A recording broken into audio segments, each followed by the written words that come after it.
Pedersen aan zijn wiel.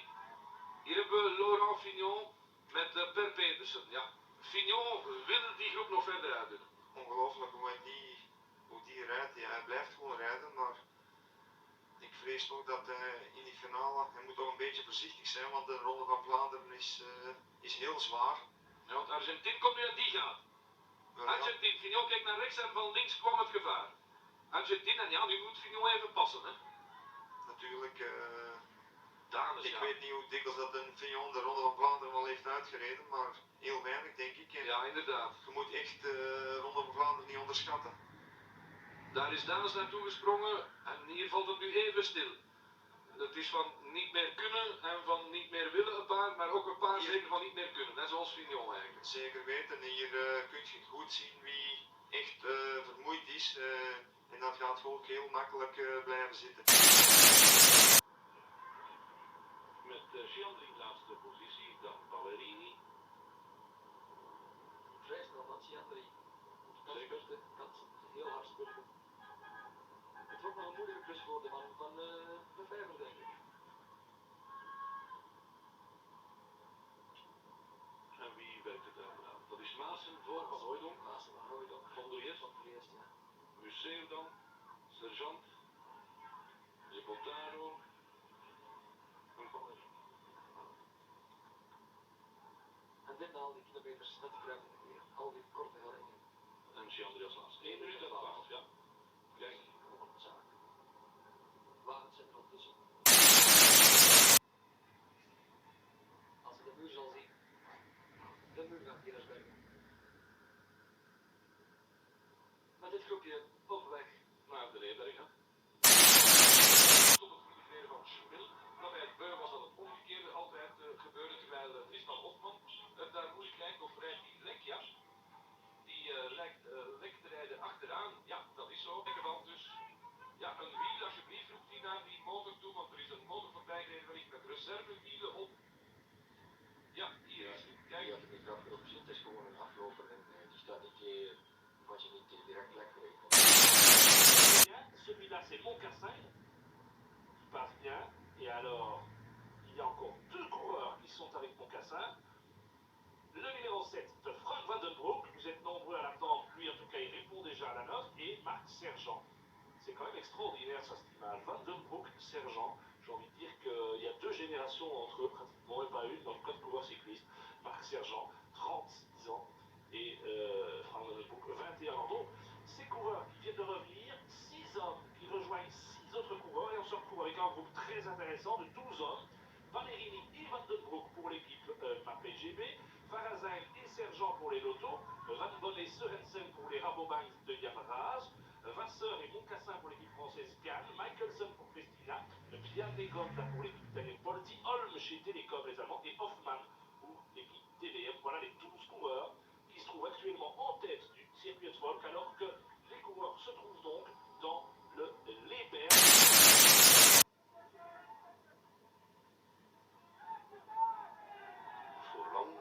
Heeft ook een goede indruk. Centraal daar.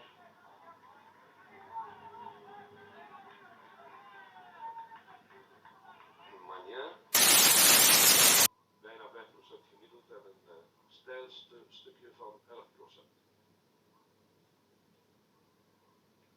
Maar voor profs tegenwoordig is dat ja, een molshoopje. Ja, als je kijkt naar het buitenblad, schakelt men niet veel nog naartoe. Het buitenblad is normaal in de ronde overal een 53.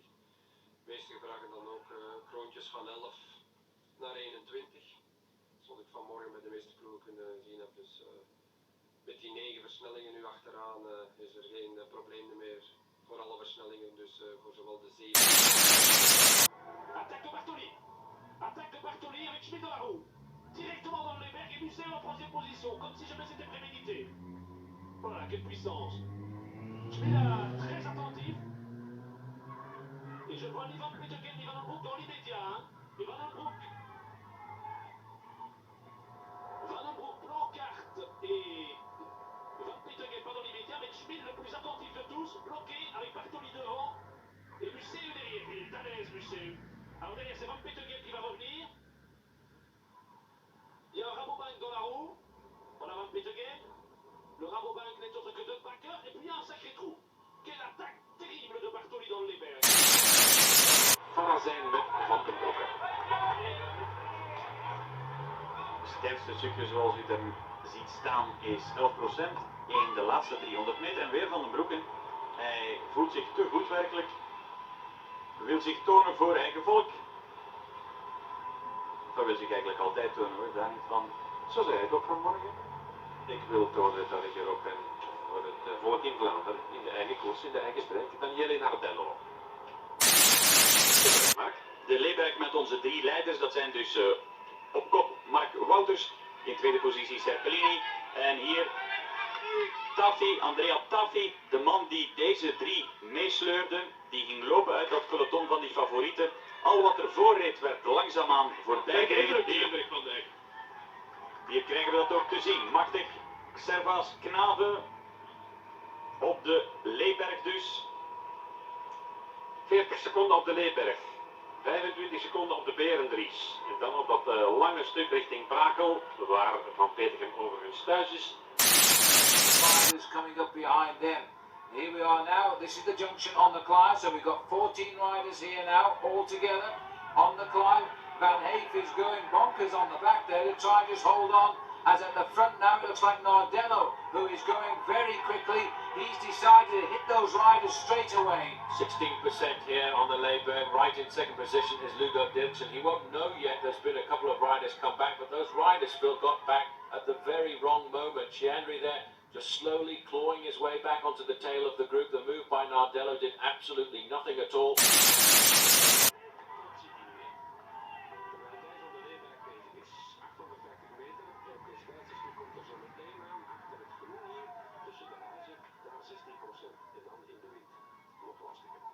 Ja, inderdaad. Vooral de uitloop van de Leberg is een vrij goed op Petegem deze helling, denk ik. Van Petegem zet zich op. En dan zien we Cassania natuurlijk. En een aanval van Andrea Taffi. Die gaat de binnenkant boven. Die heeft nog altijd overschot. Dit moet aanval 6 of 7 zijn. We zien Museeuw vlot meegaan. Petegem kiest de binnenkant. En dat levert het rendement op. Want Van Petegem gaat vlot mee. Ingebied die wacht nog even. Nardello blijft vast in het zadel. Ook hij nu recht op die klappers. Van Petegem neemt over. Maar vindt het nog te vroeg om de finale demarrage te plaatsen. Want ook hier weer... In the middle there as we start the climb of the Leberg is the man from Team Telecom. Nico Mantau is quite happy to come forward. You can see this as being a very good move here right now. Gedon having the race of his life since winning Paris-Roubaix a couple of years ago, and Van Petegem has made it as well.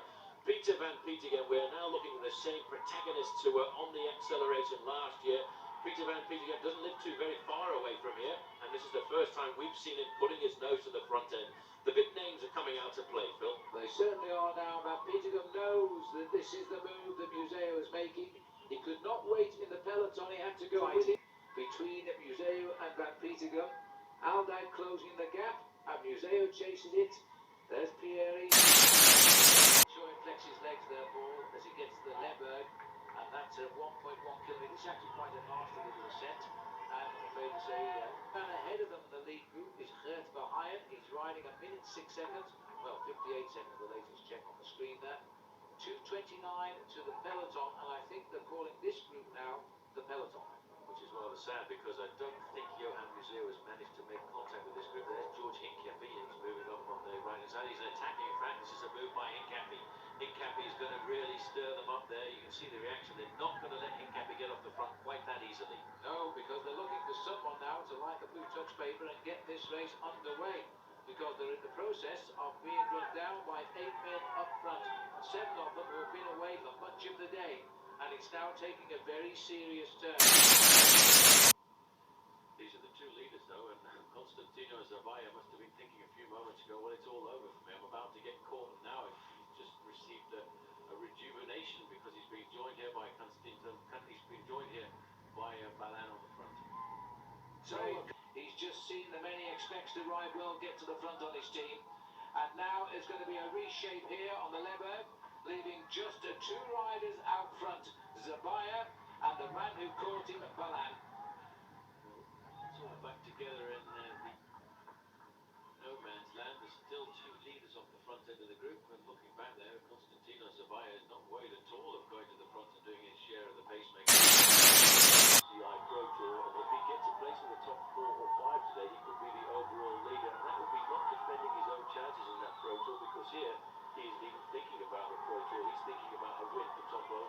race stands in its own right. It's one of the great classics here in Belgium. There's 1 million spectators around the route today. There was thousands watching just the tourist ride on this route yesterday. Some 18,000 cyclists covering the same route just to see how they got on. Similar weather at the start for both events, heavy rain. It's eased away to a beautiful spring day now. There's a study of emotions here. The tempo by the Milan-San Remo winner, Filippo Pozzato, as he sets the pace. And this looks as though Bagay might be getting himself into a spot of bother now. He's done a tremendous Belgium Ecout just sitting on the centre there, just waiting for somebody to open up the racing here, I feel. It's they know that the race is far from decided. The breakaway though, look, it's up to 150 again now. It's easing itself out.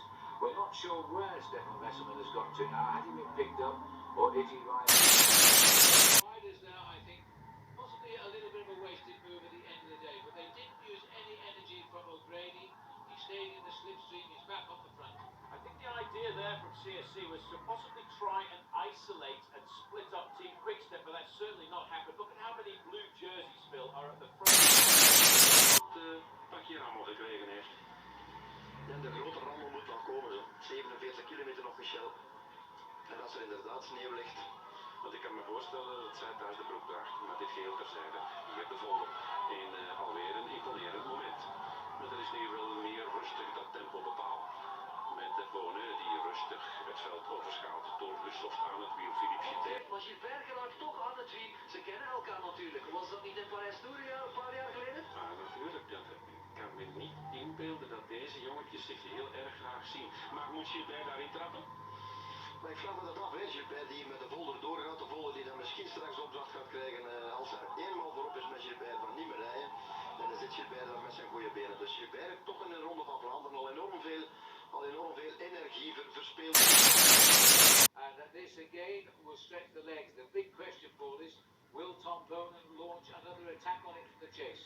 I think Bonen's going to wait for a little while now. He's got a lot of teammates alongside him, and he's in a very difficult situation. Only 2 men to have won 3 consecutive Tour of Flanders, sorry. Lorenzo Magni, the last man to do so back in the early 1950s. He looked so smooth, Fabian Cancellara, even with the jaunty helmet angle. Whereas Tom Bonen sometimes looks like he's just pumping and powering his way through these cobblestones. Such a different style. Behind him. Is it going to be a power play between the two Belgian teams again? It's so important for, if you're a Belgian, especially a Flandrian, to win this race and not any other. Yes, it's so important, and for a Belgian team and Quickstep being on the air of the team, they have, I suppose, the better card with Tom Bonen because he's got a sprint. 40 seconden. Langeveld die eigenlijk op zijn sokken heel sterk bezig is. Tom heeft 2 minuutjes voor hem. Dat in tijd bestaat. Dat is hier niet hard tussen hangt. En die heeft Maaskant voor hem uitrijden. Zou die dat wel weten? Pas op, hè. Is vreemd koersen zo, hè. Zeker als je dat nooit anders meegemaakt hebt, dan zijn wij de jeugd. Die een meter of 3-4 genomen heeft op de Leberg. Oeh la la la la la. Op de Leberg is dat zijn uitverkoren plaats. Bonen weet dat hij naar dat wiel moet en dat hij die 10 meter, dat hij die niet mag laten uitgroeien. Maar dat doet hij goed. Dat doet hij voorlopig goed en komt weer aan het wiel. Tom, volhouden man. We moeten straks hoef zeggen. Maar hij is nog niet thuis, hè. We gaan nu pas naar dat steile stuk op de Leberg en dat kost zoveel krachten. En hij is weg. Hij pakt de andere kant en Bonen kan niet onmiddellijk op dat wiel. Wordt een klein beetje gebarricadeerd. Cancellara is vertrokken. Komt zo meteen in de wind, maar gaat daarmee spelen, gaat daarmee kwispelen naar Hartelust. Oeh la la la la la la la la la. Dag Molenberg, hier is de Leberg. En wat moet die gaan doen? Dat wordt nog altijd interessant als je mij vraagt. Je weet maar nooit, hè? Misschien misrekent hij zich op de dag. We blijven hopen, Michel. Hij gaat hem platwalsen, Renaat. Hij gaat hem platwalsen. Je mag maar, ik zal daar eens tot 24 uur daarop zetten. Op de Leberg zie je andermaal van Doesmare wat afstand nemen van Westra. Een lengte of 2. Renaat. Ja, ondertussen in het groepje Bonen is Boucher overboord gegaan. De logica zelf natuurlijk. Bonen die daar het tempo bepaalt. Bonen die weinig steun krijgt van zijn medegezellen hier op dit moment. Fletcher en Heyman kijken voor is nog wel helemaal. Naar bijna 14%. Omdat hij in de Ronde van Vlaanderen van vroeger vrij diep zat, toch vrij pittig. Maar vooral het voorgevorkte van de Berendries, maar die doen we nu niet. Hè. Nee. Wat? We hebben die al gedaan. Wij hebben dat al gedaan. Ja, eerder in de wedstrijd, maar nu niet meer. Nee. Gaat goed. Garcia. Ja, maar vooral ook Stijn van den Berg op zoek achter Chavanel. Dat is een beetje de vraag, waarom wil hij wegrijden uit dit groepje? Ja, vreemd. Ja, dat is vreemd, hè. Je zal toch weten dat Chavanel daar rijdt. Ik hoop het voor hem, ja. Van Avermaat die nu doortrekt. Ja, die kan zijn vorm niet wegsteken. Die sprint naar de voet van de Noorden. Ja, ja. Telkens opnieuw levensgevaarlijk. Valpartij, meestal nog altijd een paar renners die tegen de grond gaan. In deze omstandigheden. Oei, oei, oei, oei. Van Avermaat constant mee in de vuurlijn. Bonen voorlopig niet. Daar zit Stipa. Dicht bij Devenerts, dicht bij Van Avermaat. Terpstra, die is even lont. Van Avermaat die gaat aanvallen. Andermaal Van Avermaat. Stipa die meeglipt. Ja. Terpstra die is even omkijkt. Wie zit daar mee wie? Dat is Wijnands. Van Marken die daar... Ze moeten nu wel doorrijden. Is er ook Terpstra die mee is? Ze moeten nu wel doorrijden, hè? En dan Van Marken dan zo natuurlijk een goede knap om mee te rijden. Ja, maar hier, kijk, ze met 3. En Stennet is al flink aan het puffen, hè. 4 op een rij. Dat is nog gebeurd, hè. 2003, Museeuw, Pettini, Van den Broeke, Bonen. 4 in de top 5. Stel u voor. Wat moet Stennet doen? Doorrijden. Kijk eens hoe Women's racing, fantastic, and it's very much part of our sport these days. Frankly, I think it deserves a bit more recognition in terms of its coverage, and hopefully we'll get more and more of it for you on Eurosport. It is starting now to be a feature in highlights. Team Sky with Kwiatkowski looking after him, still got his black rain jacket on. You can see Luke Rowe just talking in the radio there, shouting in the radio. He's the road captain. He's the guy who keeps everything under control, keeps everyone calm, as calm as possible. I'm going to understand the older, so I know a bit about cycling and colours in that team.